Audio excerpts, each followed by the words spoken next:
while we have 5 clients that are all restaurants or fish markets, which is great for now, but as we plan to scale up, so this year we plan to scale from 2,500 plants that we're currently growing to 10,000 plants, so about quadruple the size. And as we scale up, we would look to partner with distributors and bigger buyers that would buy bulk and sell it to their sushi customers. So I would love for any other Japanese companies that are struggling or looking to take their product abroad to contact us, and then I'm sure there's a collaboration to be made. We have similar clients.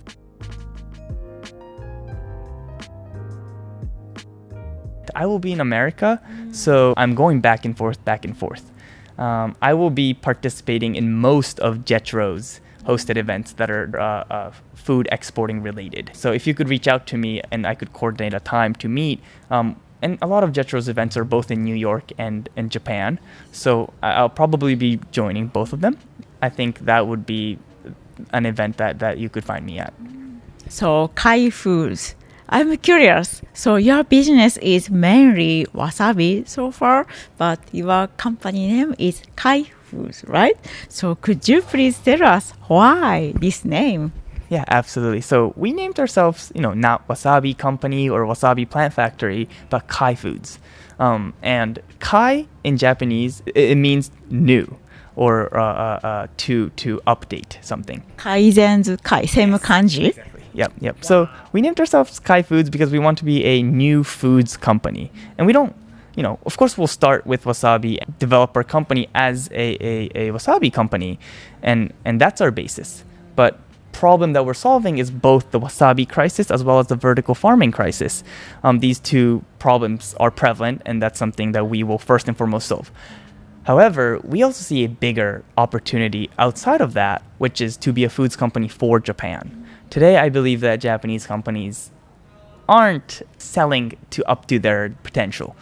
I think Japanese produce, agriculture, food in general is the best in the world. And I hope I'm not, I don't sound biased. I am Japanese, so I might be a little biased, but I truly feel that way.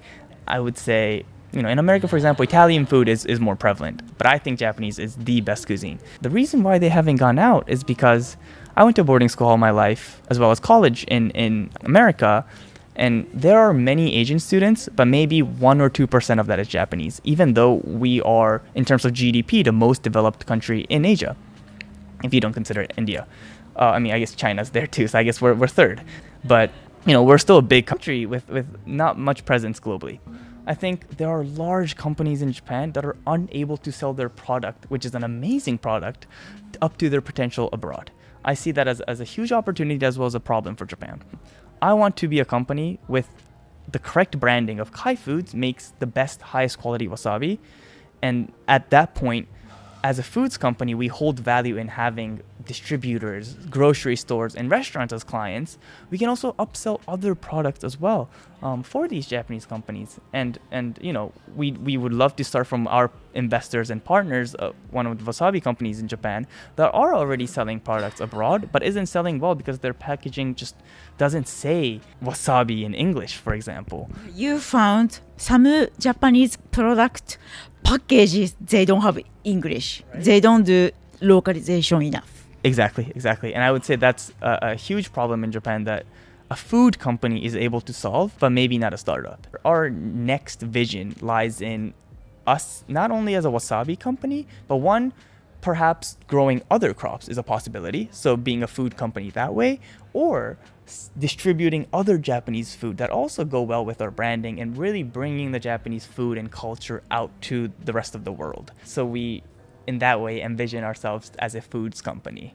I know this is a kind of a problem for many Japanese companies, not only food, many Japanese companies or maybe just like individual creators, our mindset is we are already making a great product enough.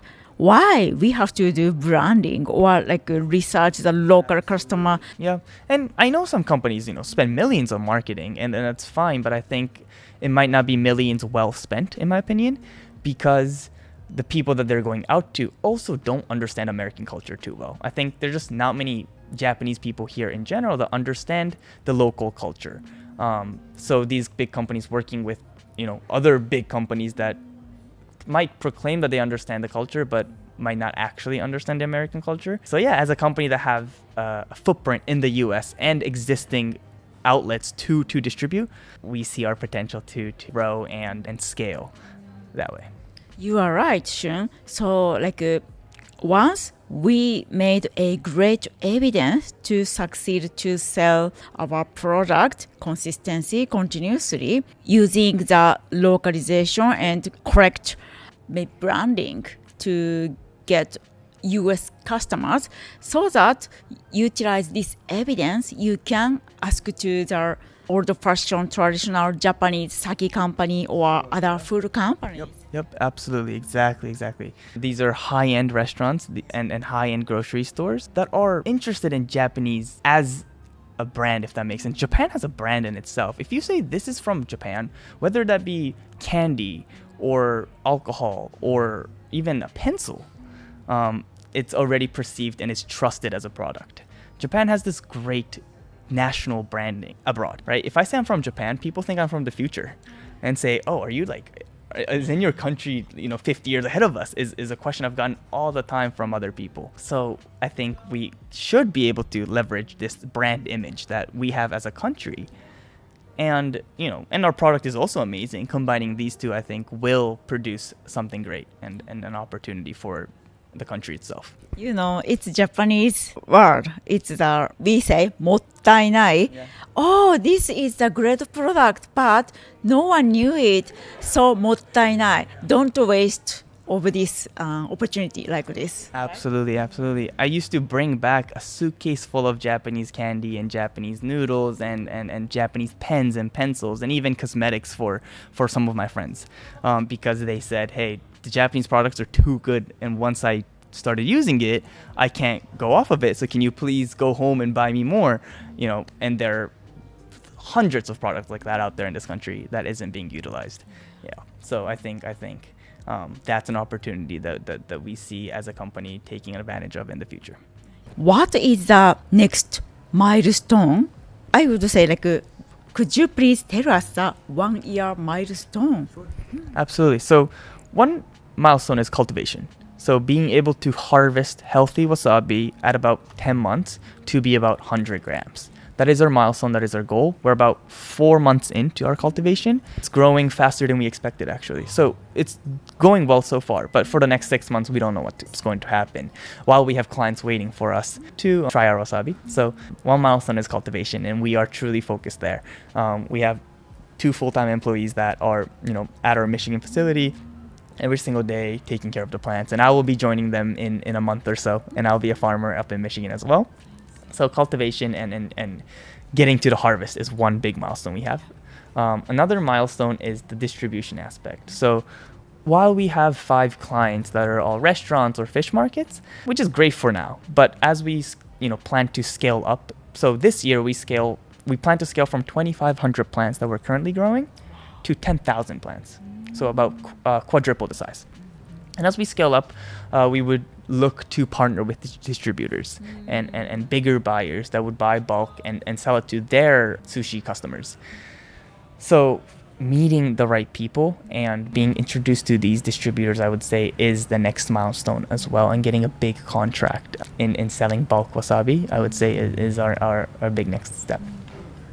One thing I learned doing a startup is who you meet is key, and who you are introduced by is also key. So it's all network and people, I believe. So an opportunity like this, if anyone is interested in our business or has anyone that might be able to collaborate with us in some sort of way, I would love for them to reach out, because the most difficult part is meeting the right person. And I believe that always a right person to meet, but getting there might take months and months. So even though our production is still up and coming, we're already starting that process of trying to meet the right people to eventually hold interest in our wasabi and would want to hold our wasabi as their product.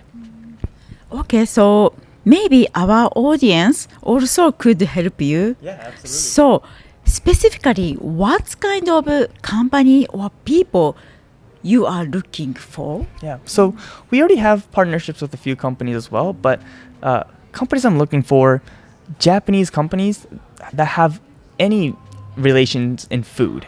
So Japanese food companies that are looking to bring their products abroad, because we plan to establish our company Cai Foods not only as a wasabi company but as a food company. Our goal ultimately is to take the step of producing wasabi, selling wasabi, and having clients that buy wasabi from us to the next step, which is distributing other Japanese food as well. Because you buy wasabi from us and we're the only stable supplier of wasabi, you can also buy products like sake or wagyu or any other premium Japanese food from us. So I would love for any other Japanese companies that are struggling or looking to take their product abroad to contact us, and then I'm sure there's a collaboration to be made. We have similar clients. Another is definitely distributors and buyers. If you are, in any relation to distribution of any food in America, especially seafood, I think wasabi would complement that very well. And I would love a contact. And I would say the third is any investors that are interested. We are in middle of a seed round raise of $1.5 million, and we're about 40% done, meaning there's about 60% to still be raised. And as a startup founder, you're always raising and raising and raising. So if there's anyone interested in our business or working with us, we're always looking for a potential partner. Are you looking for US investor or Japanese investor or both? Sure. So we already have existing investors from both countries, and we are looking for both. I think both provide different strengths that we would welcome. American investors, provide us with direct reach into their distribution partners or their vertical farming partners, or we're going to nutraceuticals, their nutraceuticals manufacturers. I mean, these are all connections that American investors will help us out with. On the other hand, I think we love having our Japanese investors, especially one of our investors being a wasabi company. They've been teaching us not only how to grow wasabi, but their recipes on how do you make a wasabi powder efficiently in order to turn that into then wasabi chips, wasabi dips, sauces, supplements, etc. So, the Japanese investor base helps out in the wasabi realm, as well as where we have some interest from distributors of Japanese food. That's something that we would love to collaborate with, and they might even be a potential client in the future of ours. I think in general, Japanese people are a little more passionate about wasabi, yes, right? And protecting the Japanese heritage. I mean, at the end of the day, wasabi cultivation is a national heritage. That kind of passion really, really initiates a lot of new conversations, and existing VCs and Japanese investors of ours do connect us to so many other companies that are interested in working with us. So we're absolutely interested in having both. I agree with you. Anyway, thank you so much for this opportunity to join our podcast today. Thank you so much for having me. Yeah. It was a pleasure. Yeah. Thank you very much, everyone. Okay, bye-bye. The 3 key takeaways from the conversation with Shun, part 3. 1. From wasabi crisis to a bigger food vision. While Cai Foods started with serving the wasabi crisis through indoor farming, Shun explaining that their ambitions goes further by naming the company Cai Foods instead of a wasabi-specific brand. Their vision is to become a new foods company that tackles not only wasabi but also the broader problem of underrepresented Japanese food abroad. 2. Branding and localization unlock global potential.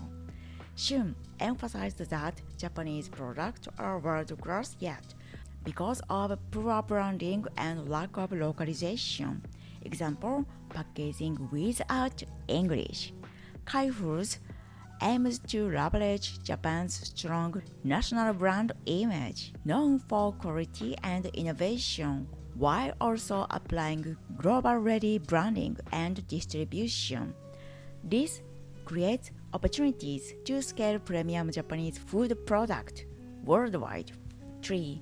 Milestones: cultivation, distribution, and partnership. Cai Foods' immediate milestone.